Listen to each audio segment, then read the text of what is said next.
Welcome back to Nostalgia versus Reality, where I play the games that define my childhood, whether they've held up or not. Today we're looking at Warcraft 3, developed and published by Blizzard Entertainment in 2002. When I played Warcraft 3 on its release, I spent almost all of my time with it playing the single player. This was of course an age where single player RTSs were still prevalent, and I absolutely loved the genre. Like most RTS stories, Warcraft 3 splits its time among its four different multiplayer races, in this case humans, orcs, night elves, and undead. The story was either extremely memorable or hammered home by the subsequent release of World of Warcraft a few years later. I honestly don't know which at this point, but the story does stay pretty fresh to me even after all these years.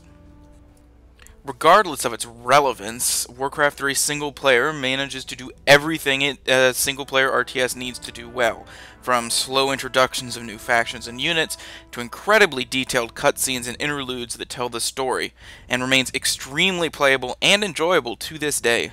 However, I really have no idea how to look at the other half of Warcraft 3, the multiplayer part. When I was younger, I only ever dabbled in it, so I brought a friend, Petrified Babel, whose channel you can check out in the description, who spent a lot of time with the Warcraft 3 multiplayer and continues to play multiplayer RTSs to this day, something I certainly don't do. Take it away. Warcraft 3 finds itself in an unusual place in gaming history. Released at the end of a golden era for the RTS or real-time strategy genre, it would also be one of the final games on the eve of a genre-wide schism. The modern RTS finds itself an adherent to one of two philosophies. The first retains an emphasis on the building of the player's base, management of construction, and importance of defensive structures.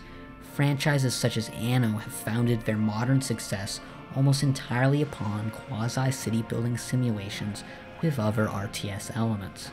The other half of the genre disregards the relevance of the base concept entirely. The importance of structures has been reduced or removed. Gameplay focuses on the micromanagement of units, and a greater importance is placed on the units you have now, and not on the units you may or may not be able to build later. Warcraft 3 remains special in that it demonstrates an interest in both philosophies prior to the aforementioned schism. Structures, resources, and the importance of expanding one's map control through the construction of buildings remains in place. But Warcraft 3 also places great emphasis on hero characters. In other words, story-specific, unique actors within the Warcraft universe that are granted special abilities, items, and other attributes.